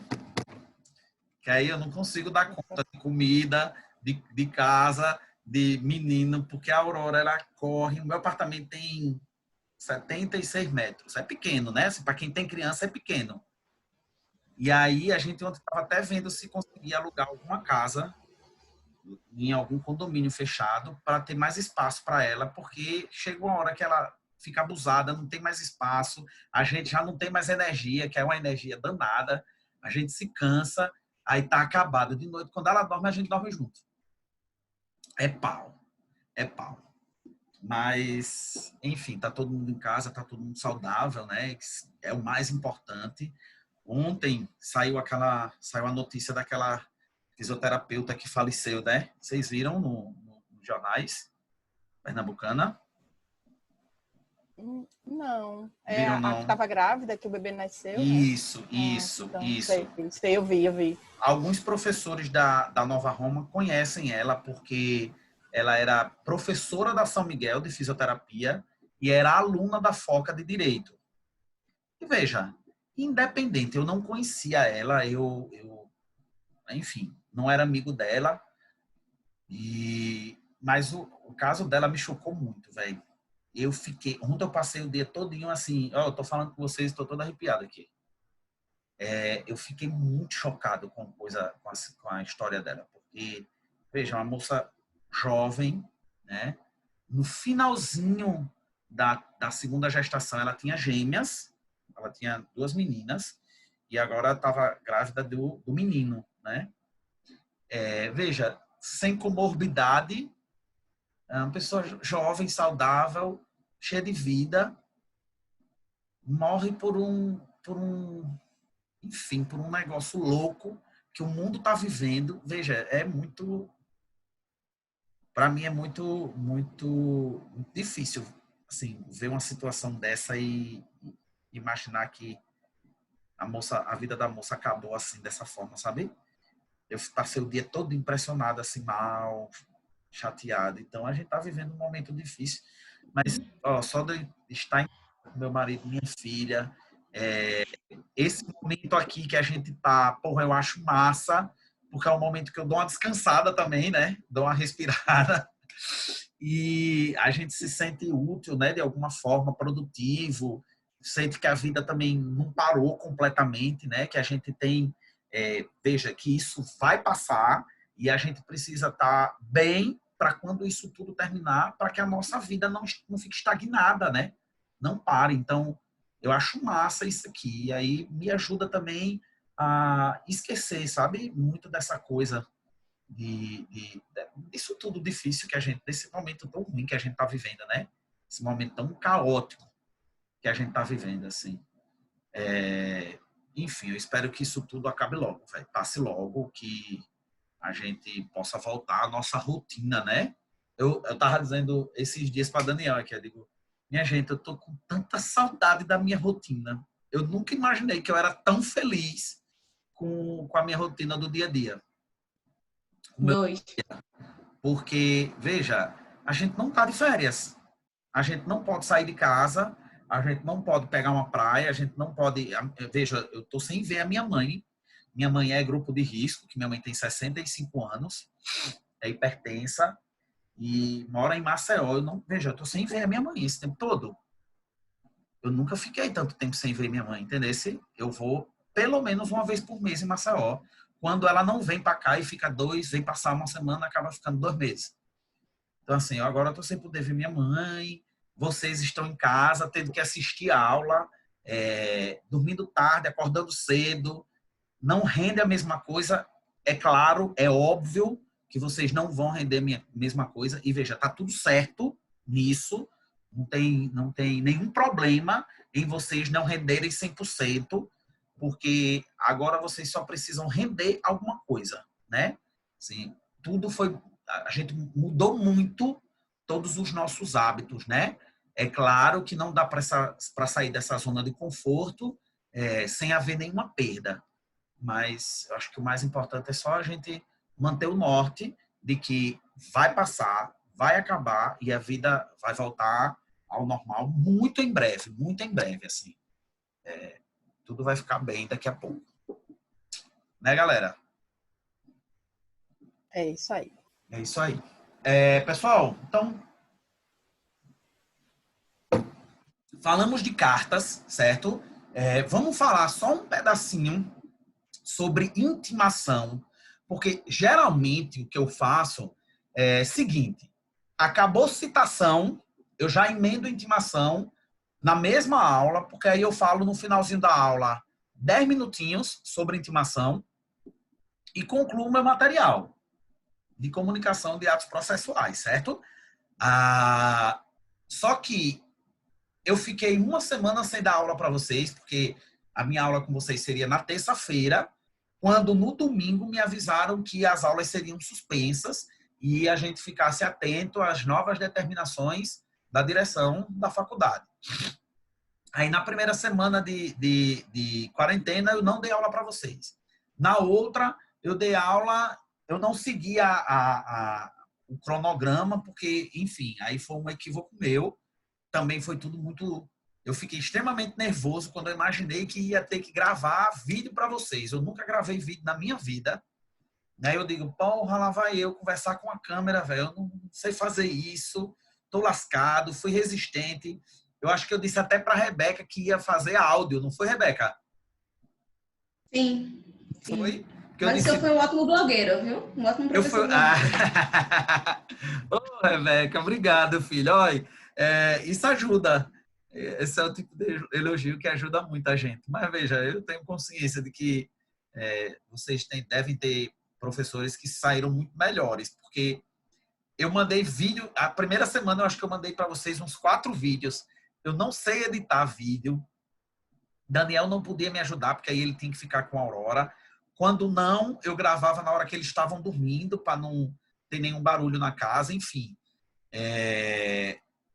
Eu disse que ia gravar áudio, mas depois todo mundo tava gravando vídeo. Eu digo, puta que pariu, lá vai eu vou gravar vídeo, velho, para não ficar tão ruim. Enfim, mas eu acho que agora eu tô começando a me acostumar com esse negócio, sabe? A aula de agora de manhã foi ótima, a aula de ontem à noite também foi muito boa. Como eu disse para vocês, essa participação aqui com vocês, para mim, é um momento de desanuviar, sabe? De desopilar, como diz a história, desopilar, de esquecer de todo o resto para a gente se concentrar aqui. Por isso que eu tenho que agradecer a vocês. Obrigado, galera. Enfim, eu geralmente dou coladinho, mas por conta dessa turbulência toda que a gente viveu, eu acabei dando outros assuntos e esqueci de falar de intimação. Mas vocês também não se preocupem, eu vou falar agora acho que mais 10 minutinhos e a gente encerra a nossa aula de hoje, pessoal. Seguinte, a gente viu que citação ela serve para comunicar ao réu, ao executado e ao interessado, mas enfim, ao réu, né, de que contra ele foi proposta uma ação judicial, beleza? Ele pode resumir isso tudo, executado, interessado, tudo em réu. A gente viu que a citação serve para comunicar ao réu de que contra ele foi proposta uma ação. Todos os outros atos processuais serão comunicados às partes por meio das intimações. Então, a prática de outros atos processuais serão comunicadas às partes por meio das intimações. Todo o resto será por intimação. A intimação ela vai ocorrer várias vezes no processo para todas as partes. Então, para o autor, para o réu, para o membro do Ministério Público, para as testemunhas, via de regra, né, para as testemunhas, para os peritos. Então, todos serão comunicados por meio das intimações. O que acontece é que, assim como nas citações, as intimações serão praticadas por meio das intimações pelo correio, intimações por mandado, intimação por mandado com hora certa, intimação por edital, intimação feita pelo escrivão-chefe de secretaria e intimação feita por meio eletrônico. Ou seja, as mesmas modalidades de citação também ocorrem para as intimações. Tudo igual, modalidades iguais, definições um pouquinho diferentes, porque a citação serve para comunicar ao réu da propositura contra ele de uma ação judicial. As intimações servem para todas as partes, comunicação para a prática de um ato processual. Agora, tem um detalhezinho que é sobre isso que eu quero discutir com vocês. Oi, Matheus. Mas, assim, essa intimação é o Poder Judiciário que ele vai se comunicar com os advogados, o réu, aquele que propôs a ação. Isso. Isso mesmo. Isso mesmo. Tudo que não for comunicação para o réu de que contra ele foi proposta uma ação, todo o resto será praticado por intimação, certo? Agora, para as partes, certo? Para as partes que figuram ali no processo. Por exemplo, Tribunal de Justiça, segundo grau, não intima primeiro grau. Beleza? É só Poder Judiciário para as partes. Certo, Matheus? Tranquilo, professor. Obrigado. Beleza. Obrigado. Nada, valeu. Nada, valeu. Então, vê. Daqui a pouco eu vou ler isso aqui. Vê só. Então, a diferença é que a gente viu que lá nas citações, só quem pode praticar citação é um agente do Poder Judiciário. Então, o escrivão, o chefe de secretaria, o correio, né, o carteiro, quando a citação for pelos correios, ou o oficial ou oficiala de justiça. Já nas intimações, tem um espaçozinho que cabe para os advogados. Então, o judiciário, ele pode intimar uma testemunha? Sim, pode intimar uma testemunha.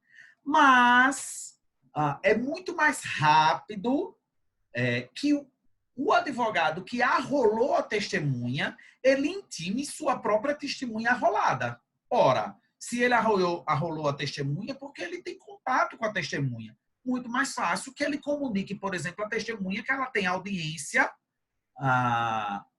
para tal dia e tal hora. Certo? Então, a gente pode abrir mão da intimação praticada pelo Estado e para que ela seja praticada pelo advogado. Bem como o advogado de uma parte pode intimar o advogado da outra parte. Isso tudo, pessoal, para acelerar a prática dos atos processuais. Então, tornar o processo mais célere e abrir mão daquela formalidade exacerbada que, às vezes, é determinada pela lei, mas é um entrave ao princípio da celeridade processual.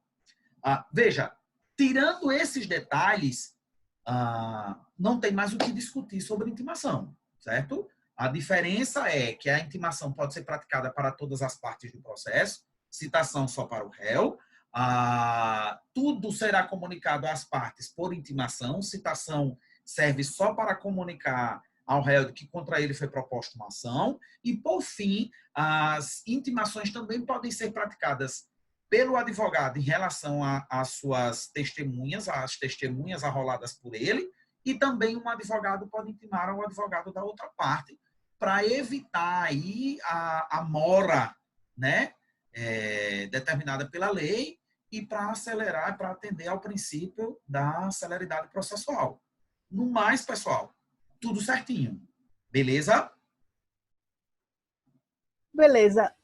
Eu só nunca ouvi falar num advogado intimar advogado de outra parte. Como é que formalmente isso funciona? Como é que formalmente isso funciona, né, Ana? Veja, essa é uma prática ainda muito pouco rigida. Eu vou ser redundante, mas eu não consigo encontrar outro termo. É uma prática muito pouco praticada. Horrível, né? Mas muito pouco praticada. Ela vai acontecer, assim, pelo menos é um entendimento do dispositivo legal, né? O comentário do dispositivo legal. Ela vai acontecer geralmente nas comarcas muito pequenas, onde um advogado conhece o advogado da outra parte, onde há uma boa relação entre os advogados. Isso tudo para evitar que o Poder Judiciário ou tenha que enviar uma intimação pelos correios, né, porque é dispendioso para o Judiciário enviar a carta e demora mais tempo, né, tem que aguardar a devolução, ou tem que enviar um oficial de justiça, sabe? Então, nesse momento, um advogado pode intimar o advogado da outra parte, comunicá-lo, por exemplo, da data de uma audiência. Assim, isso tem validade para o processo, né? Isso tem validade para o processo. Ele se compromete desde que eu intimo fulano, e aí tem validade. Sim. Validade total para o processo. Ok. Beleza. Joia. Joia, Pessoal, obrigada. eu só vou pedir um favorzinho para vocês. Eu posso tirar uma foto para botar lá no grupo? Pode.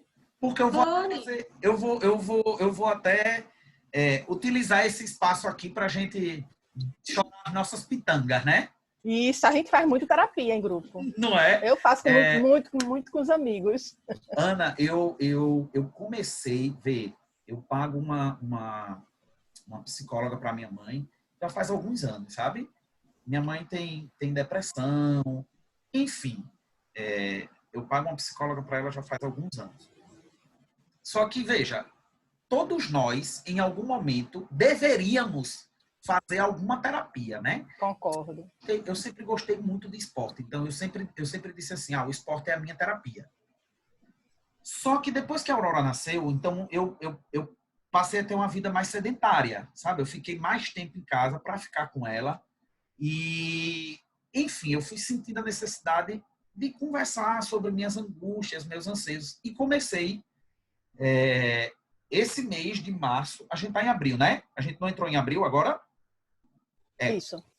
Eu comecei, na primeira semana de março, eu entrei numa psicóloga. Fui a 2 sessões, veio a quarentena. Estou fazendo agora por vídeo, assim, online, pelo celular, né? Ela me liga e a gente bate um papo. Aqui onde eu estou sentado com vocês. Rapaz, como é bom. Muito bom. E é importante que a gente possa discutir, né? Porque às vezes a gente fica com a sensação, meu Deus, o meu problema é o maior do mundo. Calma, relaxa.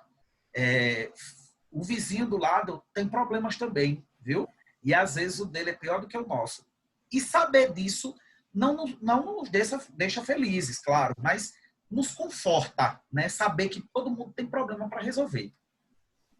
Eu estou dizendo isso porque, do mesmo jeito que vocês... que essa situação, além de amedrontar, né, de nos enclausurar, veja, é uma situação de desconforto para todo mundo. Veja, eu estou usando uma camisa furreca de casa para dar para vocês. Eu estou de bermuda e chinelo. Chinelo não, descalço. Situação. Olha a minha cama, como é que tá? Uma bagunça. Minha cama tá sem forrar desde a quarentena. Tu acha que eu desativei o vídeo por quê? Tá uma zona aqui. Se brincar, tô de pijama ainda. Pois é, Ana. E sabe o que é que eu penso também? Eu sempre tive essa opinião. A gente deve assistir a aula da forma que for mais confortável possível. Por isso que eu discordo de quem diz que a gente deve ir, estudante de direito deve ir mais arrumado para a faculdade, sabe? A menina não pode usar saia muito curta, o menino não deve usar regata, bermuda e chinelo. Veja, eu acho isso uma besteira. O mais importante é que o aluno esteja em sala de aula, prestando atenção no conteúdo, sabe? Como ele vai estar, ele tem que estar do jeito que for mais conveniente para ele, que for mais confortável, né? Usar terno e gravata no Brasil é uma merda. Usar terno e gravata no Recife, que não bate R$1 de vento, veja, é uma desgraça. Então, a gente tem que estar mesmo confortável. Agora, veja, a gente está lidando com um momento super delicado, super diferente. Ninguém imaginava que a gente fosse passar por isso de uma hora para outra, né? De uma hora para outra, o mundo ficou de cabeça para baixo. Do mesmo jeito, pessoal, que eu imagino que para vocês, aqui em casa, assim, tipo, eu sou o dono da casa, né? Então, eu me tranquei aqui no quarto e Daniel tá lá na sala com a Aurora, eu pedi para eles não fazerem zoada e tal. Mas veja, quando a pessoa não é o dono da casa, quando a pessoa é o filho, a pessoa nem sempre vai ter privacidade, né? Nem sempre vai ter a melhor internet, nem sempre vai estar exposto. Enfim, eu tenho certeza que vocês estão passando por N situações que não são as ideais para assistir aula de casa.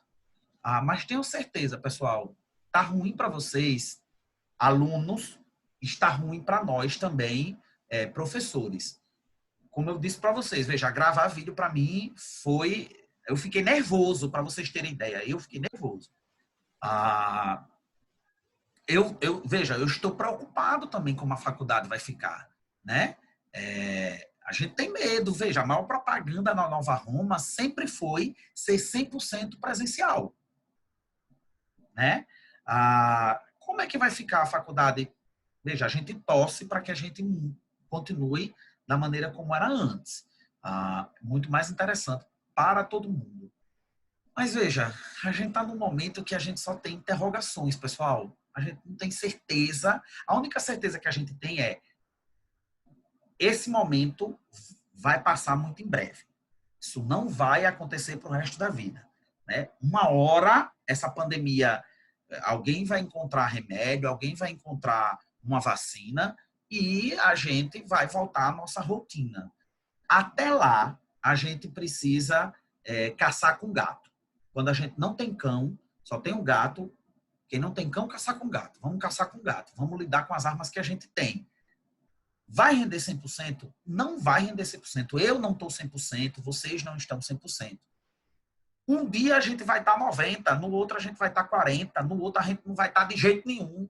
E, veja, está tudo certo, está tudo bem.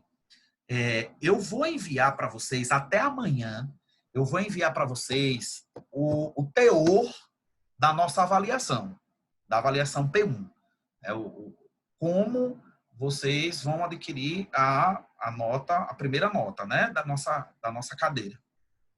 Veja, a minha intenção é de fazer com que vocês assistam às aulas, aprendam o conteúdo como for possível, né, o melhor possível. O melhor possível agora não vai ser o 100%, que seja 60%, 70%, 80%, 30%. E que vocês adquiram a nota para que vocês não tenham problema nenhum no final do semestre. A intenção é que vocês passem por isso da melhor forma possível. Então, eu já vou adiantando. Não quero prejudicar vocês, não vou prejudicar vocês. A gente vai cumprir com o que deve ser feito, que é fazer a avaliação, mas tenham certeza, a gente está aqui para nos ajudarmos mutuamente. Beleza, pessoal? Não vou complicar a vida de vocês. A gente vai passar por isso da melhor forma possível. Vamos utilizar esse momento aqui para a gente desanuviar, esquecer que o mundo lá fora está em turbulência, porque uma hora essa turbulência vai acabar. Beleza? Tranquilo? Diga, Matheus. Só uma pergunta para terminar a aula, né? Manda. O senhor falou que o advogado também pode intimar suas testemunhas, seu cliente e também o outro advogado. Mas ele pode se comunicar com o juiz através da intimação? Não. A intimação, ela é... Boa pergunta, Matheus. A intimação é uma prática feita do judiciário para as partes. Quando um advogado intima o advogado da outra parte, ele o faz a mando do Poder Judiciário. Beleza? Beleza, professor. Obrigado.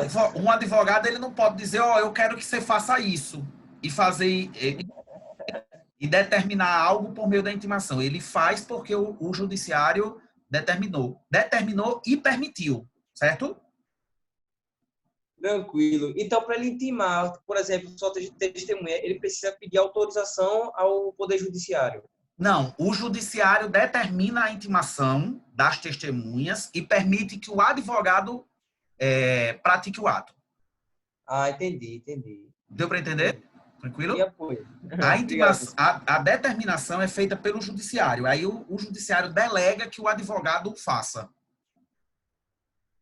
Entendi. Tranquilo. Para atender ao princípio da celeridade. Pessoal, só uma última informação. Veja, o horário da nossa aula, eu me desculpo com vocês, né? Eu tive esse problema aqui com o aplicativo. O horário da nossa aula é de 8 às 11. Mas eu estou à disposição de vocês a semana toda, inclusive o final de semana, certo? A aula vai ficar gravada, então quando alguém precisar assistir a aula em outro momento, assistiu às aulas, tem gente que ainda não assistiu às aulas do YouTube. Aí, se assistir no sábado, de manhã e de tarde, me mandar pergunta, veja, eu vou responder. Eu estou em casa sem fazer nada, então eu vou responder vocês a qualquer hora do dia ou da noite que vocês me mandarem a pergunta, beleza? Eu estou à disposição de vocês, nesse momento, 24 horas por dia. Full time. Joia. Beleza? Pessoal, boa semana para vocês. Bons estudos, boas análises. E a gente se vê na semana que vem, tá bom? Tá, ok. Semana que vem já é a prova. Obrigada, professor. Semana que vem já é a prova. E na aula da semana que vem, eu vou fazer a revisão e vou aguardar a entrega do material de vocês, tá? Mas a gente vai ter o nosso horário de aula com uma revisão de tudo que a gente fez nesse primeiro semestre, tá bom? Tá, joia. Tá bem. Valeu, pessoal. Obrigado pela atenção de vocês. Um beijo. Tchau. Um beijo pra vocês. Beijo, Pedro. Tchau, obrigada. Tchau, tchau. Obrigada.